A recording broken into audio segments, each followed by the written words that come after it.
Okay, so thank you guys for joining our meeting. I know it's spring break. I hope all of you are doing great, but thank you for coming.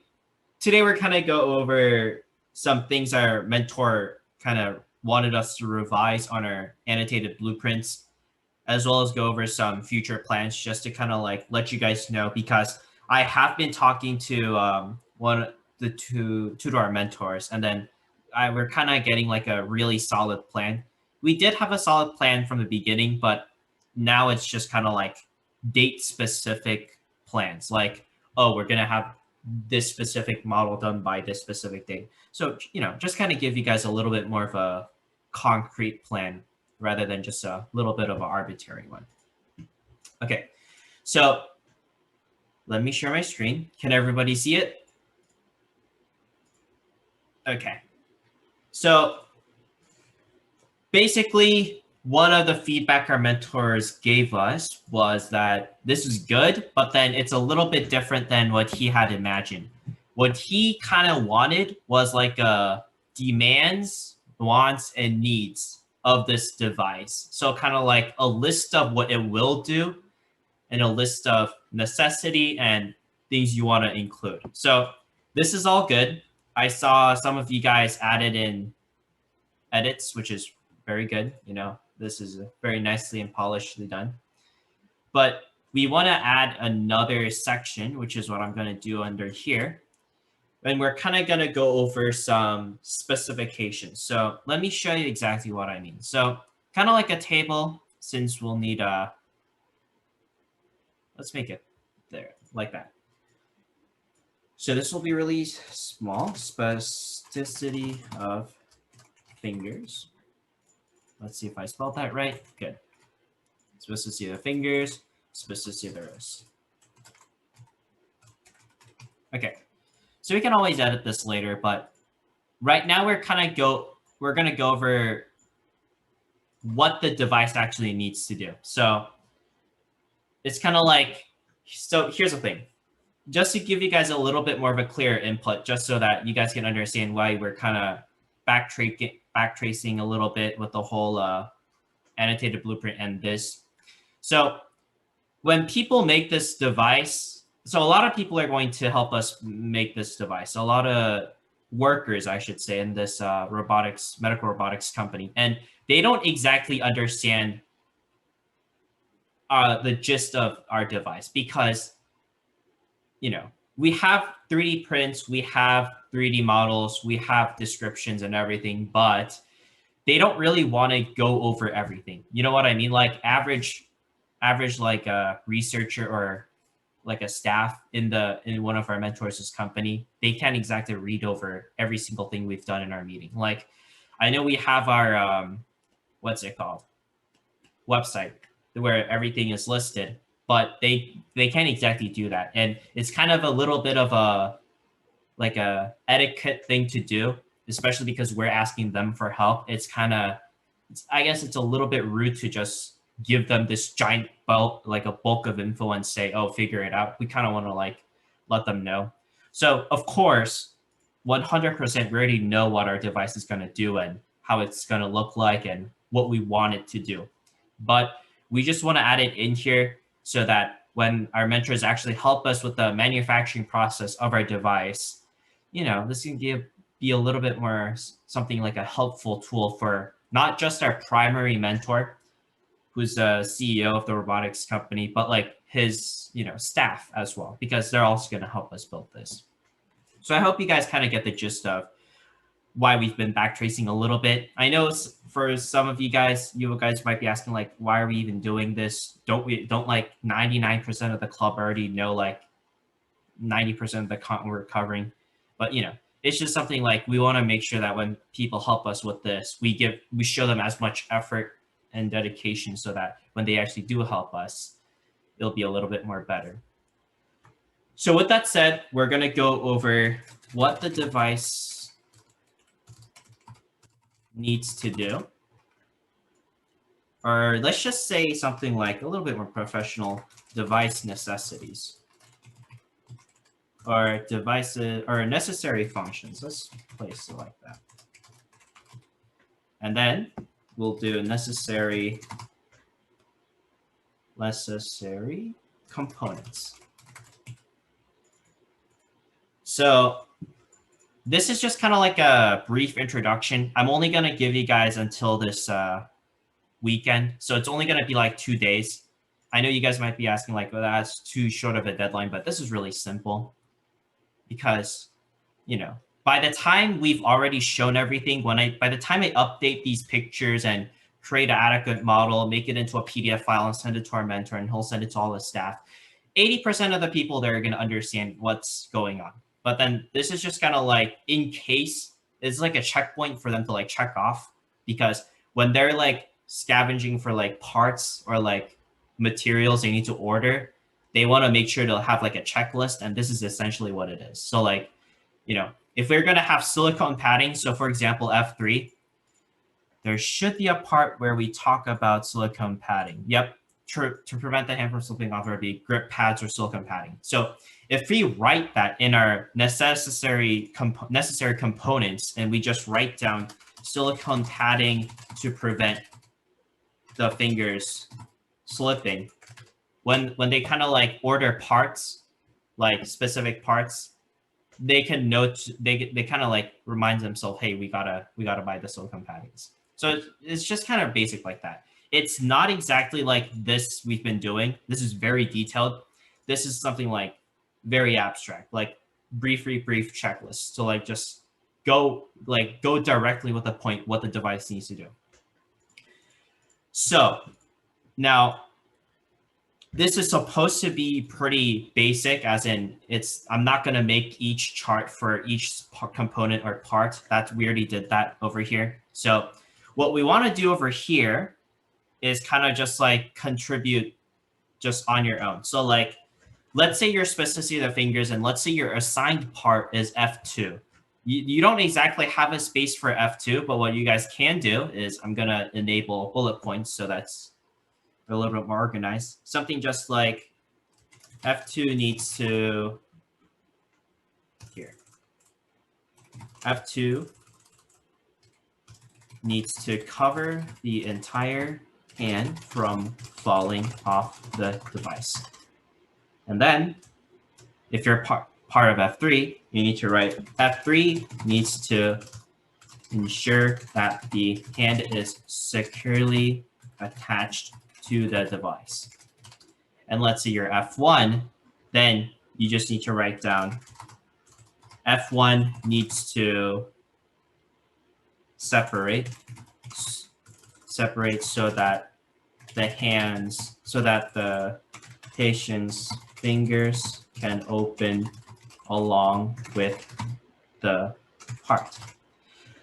So it's just kind of things like that. Notice how I didn't write F1, F2, F3. I kind of just wrote them out of order. That's essentially what we're going to do. This is kind of like basic brainstorming, basically.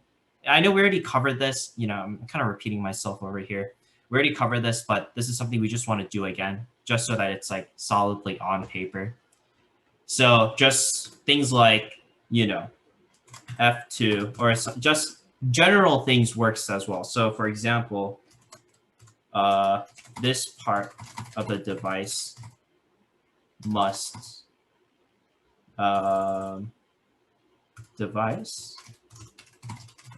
be able to open with, here, let's actually specify it just so that you guys can conceptualize a little bit better.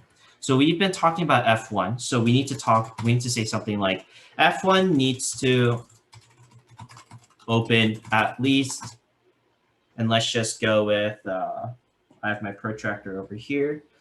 Let's go with 165 degrees. So basically what I'm trying to say is, if we have our F1, which kind of looks like a dome, it needs to open up at least 165 degrees. Like the angle between each palm needs to be 165 degrees. It needs to open at least, open, and let's just put max so that they can kind of understand it better.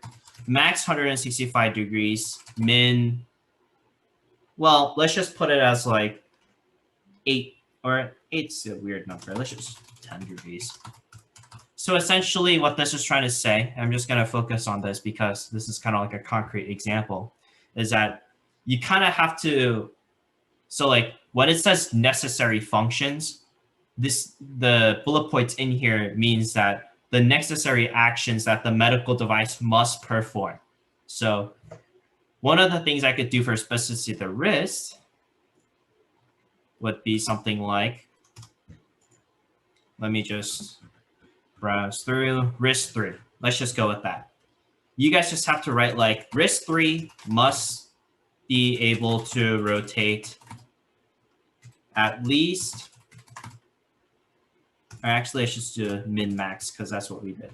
Rotate max, and let's just do, since it's a little bit more, or actually it's a little bit less than 180 degrees. Yeah, let's just do like 175. 175 degrees.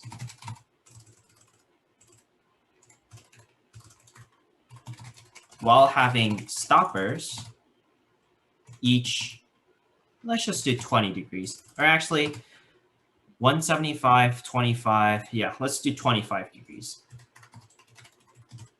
So you guys see how this specific specification over here, it kind of tells people what our device, like what part needs to do. So like, oh, so basically wrist 3, which is the part that actually rotate, needs to rotate at least 175 degrees maximum. So meaning that, you know, if we place our arm like this, it needs to go from 0 degrees to 175 degrees and have stoppers at each 25 degrees, meaning that when you're actually moving your wrist, each 25 degrees, which is going to be, there's going to be 3 and 7. There's going to be 7 of them. Each 7th part, there's going to be a stopper where you move your fists, there's a stopper, you can release it or keep it there. You move another 25, there's a stopper. You move another 25, there's a stopper. You move another 25, there's a stopper. So descriptions like that. Is that clear with everyone? Is that kind of clear on what you need to write for necessary functions? Anyone have any questions?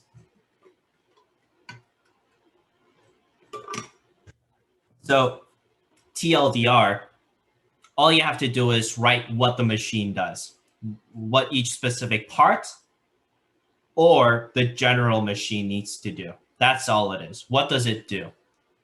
What necessary functions does it have? Like, what actions does a machine perform? Now that we cover that, let's go over necessary components. Before I move on, any last comments, any last questions? Can you guys give me like a thumbs up with the Zoom chat or that reaction thing in Zoom so that I kind of get like you guys are understanding it?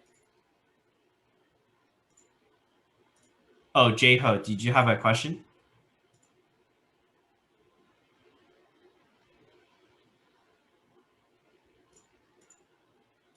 Oh, okay, that's fine, yeah. Oh, okay, yeah. I thought that X was like, yeah, it's all good. Okay, so it looks like people kind of get it. So like basically, I know I'm repeating myself, but you just have to write down what the machine does, and that's pretty much it. So let's go over necessary components. Now, this is kind of like describing what our device must have. Now, it's a little bit weird because we already know how our machine is going to look. Like, we already talked this through our mentors. Our designer already got like approved. So why are we exactly writing down what our machine looks like? Again, it's just kind of like for people who don't have the 3D model, they could probably just look at this. So one of the things I could write down, and let me write down in bullet points, would be something like device must be able to hold, or actually able to open. Let's just use a little bit more of a professional language. Must be able to facilitate motion for all 5 fingers, and that's that. So if you guys don't understand what this means, all it's saying is that the device needs to open up all 5 fingers. Like it needs to move it some sort. That's all it's saying. Another component would be device must be able, or here, let's just write it in non-passive tense. Patients should be able to use this device for both left and right hands. So I kind of got this question a lot with our mentors on why does this look like a fan? Because for you guys don't know, we actually have one of our doctors, Dr. Kova. She works in St. Jude. She kind of got us in touch with a patient, Mr. Daniel, and his specific medical condition, I should say, is specifically the wrist and fingers for the right hand. So Dr. Kova asked me, hey, why is this like a fan design? Because he can't move, because naturally, naturally just think about your right arm. Just pull it up, just kind of put it in front of your face. You can go solid 90 degrees to the left, but surely you can't do that with the right. I'm sure some of you guys can do, but normally that's the left side is more flexible, because I could bend it perfectly 90, but it kind of gets hard. So one of the questions Dr. Kova asked me was, why is it to the left? Or why do you account for both left and right? And my thing was, for right-handed users, yes, it's heavily right-sided, the flexibility. But for left-handed people, or people who have specifically their fingers and wrists for the left hand, the left is suddenly now more flexible than the right. So you see how this fan design accounts for both hands? It's kind of like that. Those are the key points you want to pull up. So Michael, you made an excellent model for wrist 4. I'm sorry for not updating the pictures yet. I'm trying to get everyone's Autodesk like solid and working. But you made an excellent model. But this is just kind of like a basic model. But even in this picture, you guys can see the holes, right? These holes are actually supposed to have like a push pin in them, where you can pull it out, where you can kind of like adjust it. So like, let's say this is wrist 4, and let's just say this is a perfect round. You should be able to adjust it by clamping it down on multiple holes, because there's going to be holes on the ground. There's going to be like one hole here, one hole here, one hole here, and you can kind of like clamp it down.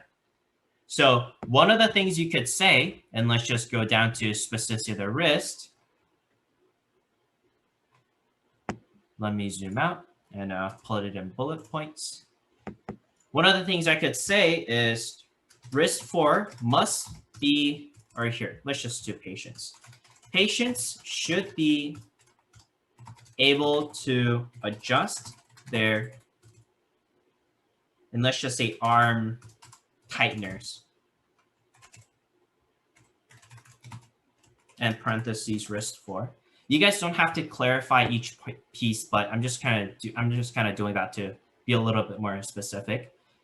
But patients should be able to adjust their arm tighteners, wrist 4, to account for different wrist/arm sizes.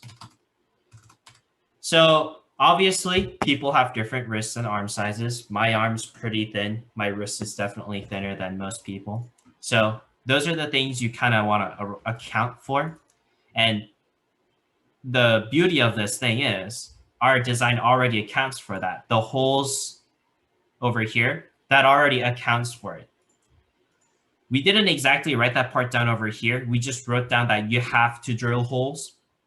So when people make this or help us make this device, they're going to drill holes, but at the end of the day, it's always more helpful for them to actually know why there's holes there, so they can kind of like help us or give us extra advice. Like, for example, one of the things I learned during metalworking is that sometimes, washers, those little breath mints looking things, those are pretty crucial when it's actually moving quite a lot, because it can actually scrape the metal and actually kind of like damage it. So one of the things, if we clarify to our mentors that patients should be able to adjust their arm tighteners, they're probably going to be like, oh, okay, so I kind of get what you're saying. So this is meant for constant up and down. So there's not going to be just one screw that's in there for forever.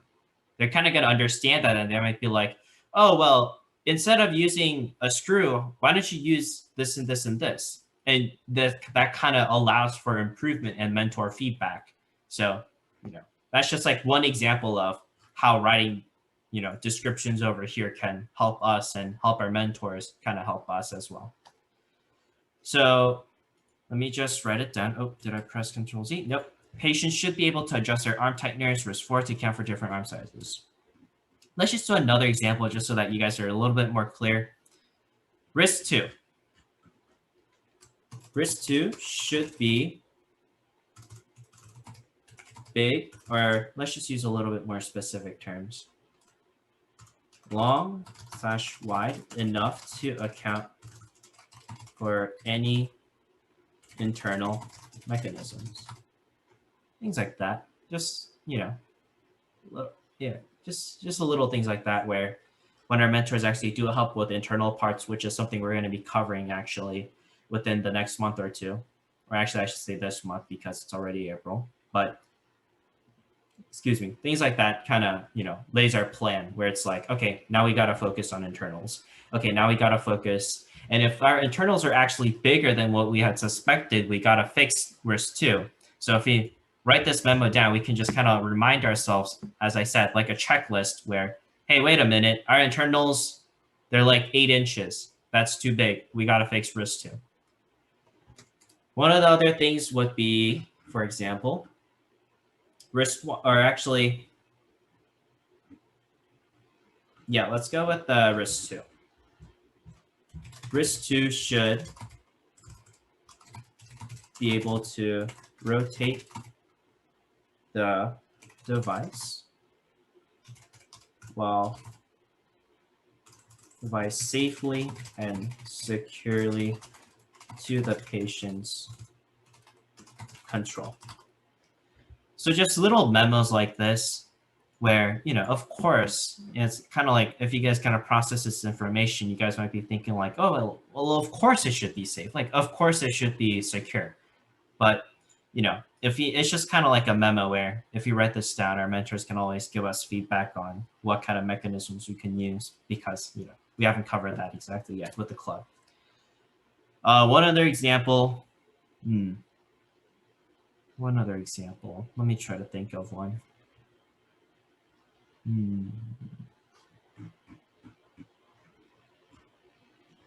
Anyone think of examples right now, like for their part? Anyone like have their any ideas, comments?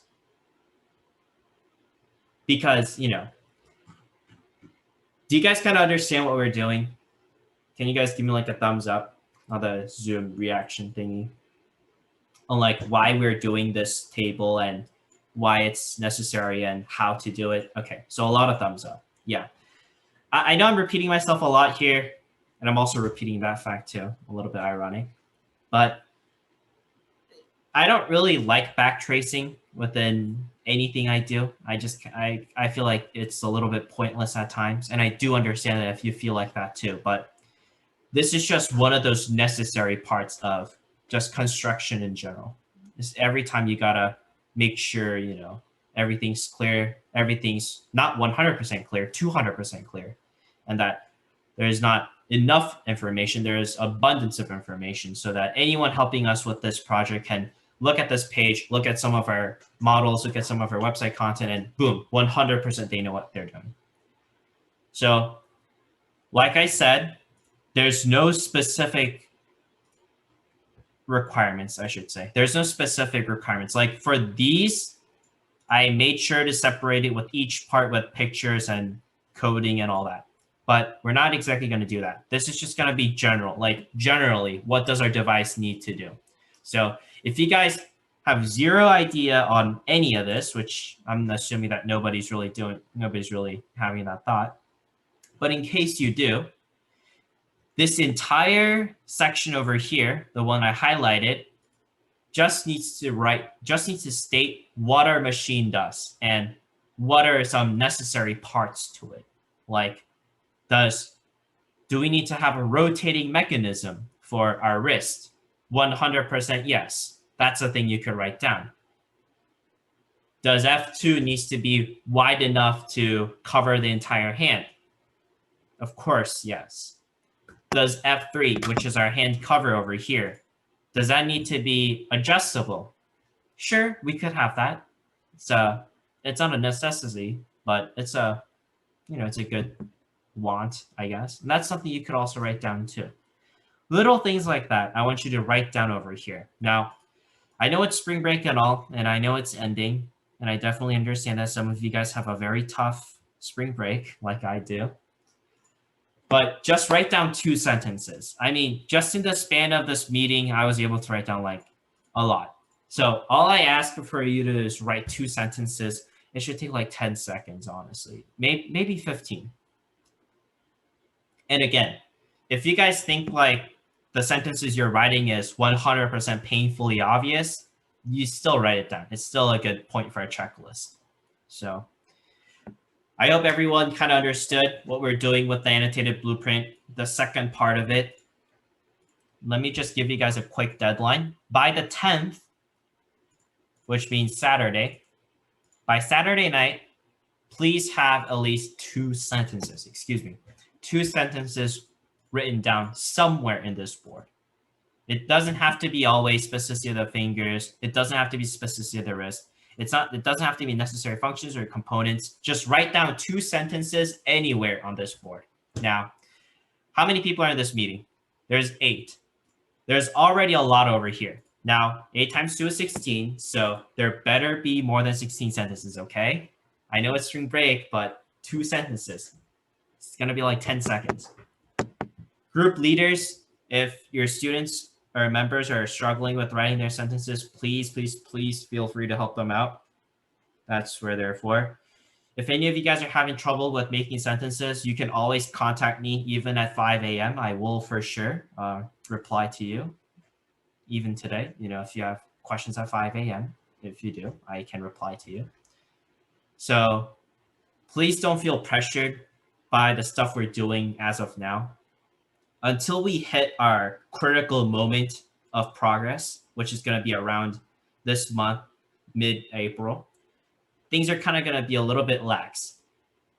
We've been making like a pretty steadfast progress so far, like an exponential graph of progress.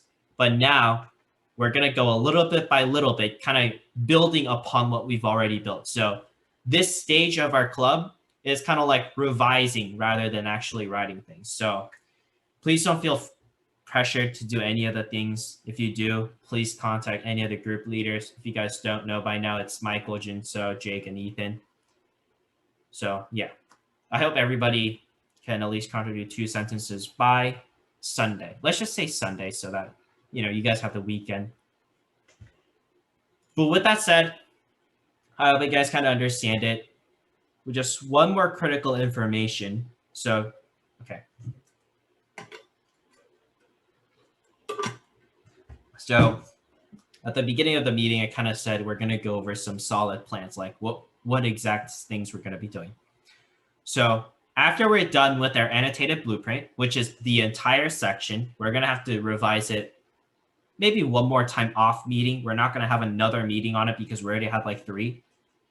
So that's good. Today, we're going to end with the annotated blueprints. All you guys have to do is basically homework, I guess I should say.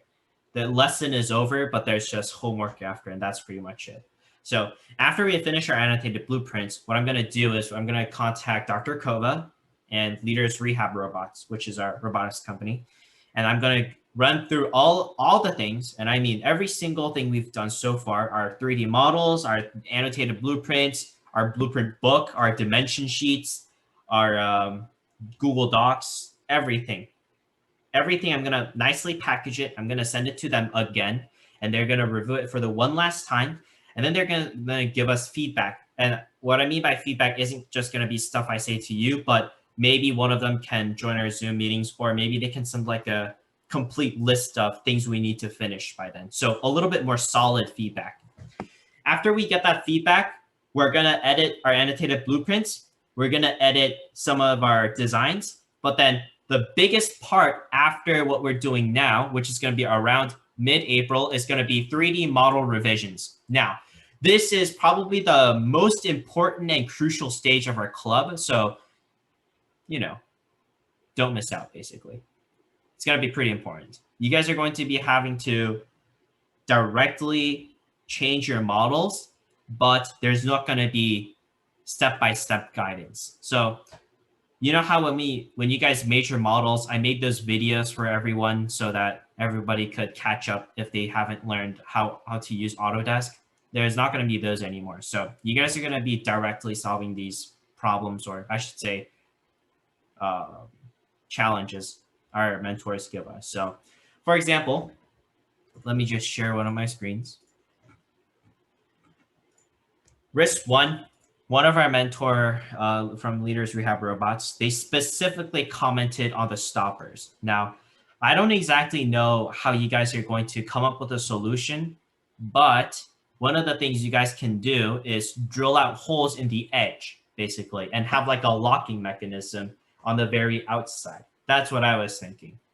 But you can always drill holes here to make it's like adjustable. Or you could draw something, or you can actually make like a curved dial or like a curved lever, basically, where it shifts to one place, the lever stays it in place. You pull off the lever, it rotates, you put the lever back in. So there's basically a lot of ways to solve this. And I'm going to entrust to the group leaders and you guys, the members, to actually come up with these solutions. So know that right now we're good. But within a couple of weeks, we're going to head into uncharted territory. Of course, me and the group leaders and along our mentors is going to give you guys 100% support. But know that, I guess this is one way to say it, the fun part's coming, basically, like the climax, the part where we revise our models precisely. We get like hand measurements from our volunteer patient and doctor. We're going to get like specific input, like do this, and that at this measurement, or increase this size, or put this mechanism in. Basically like the climax of our project. And yeah, the fun part. So with that said, you guys are free to go. Thank you so much for coming to this meeting. I'll have both of our meetings this week uploaded by the weekend. So with that said, you guys are free to go if you guys don't have any questions. Good luck to you guys. Make sure to write those 2 sentences, okay? But yeah, you guys are free to go.